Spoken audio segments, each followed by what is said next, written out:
Buya. Assalamualaikum. Saya Imas dari Malang ingin bertanya, benarkah seorang istri harus selalu taat pada suami? Gimana? Bentar. Seorang istri? Benarkah seorang istri harus selalu taat pada suami? Harus selalu? Nah, ya. Walau suami itu telah membuat kita sengsara batin, derita yang berkepanjangan. Dan salahkah bila istri itu hilaf dan melakukan perbuatan yang dilarang oleh agama? Mohon jawabannya, Bu ya. Baik. Seorang istri harus selalu patuh kepada suami di dalam kebenaran. La ta'ata li makhluqin fi maksiatil khaliq.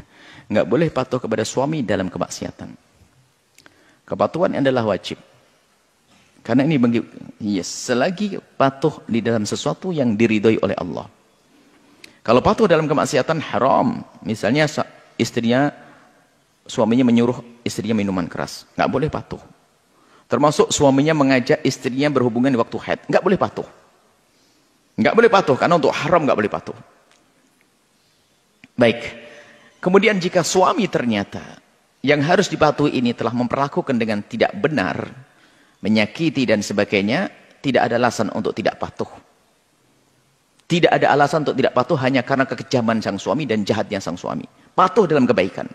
Suami jahat, tapi kalau nyuruh sholat tetap sholat. Nyuruh baik. Cuman bagaimana kejahatannya? Adapun kekejaman yang suami adalah, kalau Anda ingin tidak patuh kepada suami, ada kesempatan bagi Anda yang didolimi oleh suami, ngajukan ke mahkamah untuk pisah. Selagi di bawah naungan suami, selagi itu diperintahkan kebaikan, harus patuh. Biarpun suaminya jahat. Sama dalam urusan pemerintahan, misalnya kerajaan atau kepresidenan. Presidennya jahat, tapi kalau memerintahkan yang baik, wajib patuh kita. Nggak boleh tidak. Termasuk dengan suami, kalau memerintahkan yang baik harus patuh. Adapun untuk menghilangkan misalnya kedolimannya, ya ada. Selagi seorang wanita didolimi oleh seorang suami, Islam memperkenankan dia untuk mengajukan ke mahkamah agar dijauhkan dari sang suami dengan dipisah. Baik. Adapun pertanyaan selanjutnya enggak boleh. Misalnya karena suami begitu lalu dia melakukan keharaman misalnya. Mohon maaf mungkin suaminya kejam, tidak pernah mesra dan sebagainya. Lalu seorang wanita melakukan keharaman dengan laki-laki, terhina dia. Dosa pada suami, dosa kepada Allah. Dan hanya manusia hina semacam itu. Kalau ada wanita yang semacam itu, segera tobat.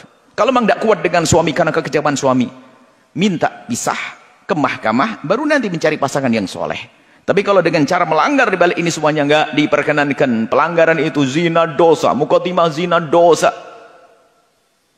Enggak tahu pelanggarannya apa yang disebutkan tadi. Yang jelas enggak boleh. Hanya karena suami enggak benar lalu kita melakukan keharaman, enggak boleh.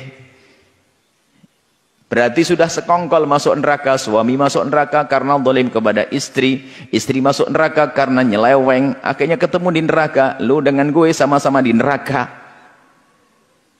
Nggak boleh begitu. Kalau suami mengajarkan kejelekan, suami nggak boleh ngikuti.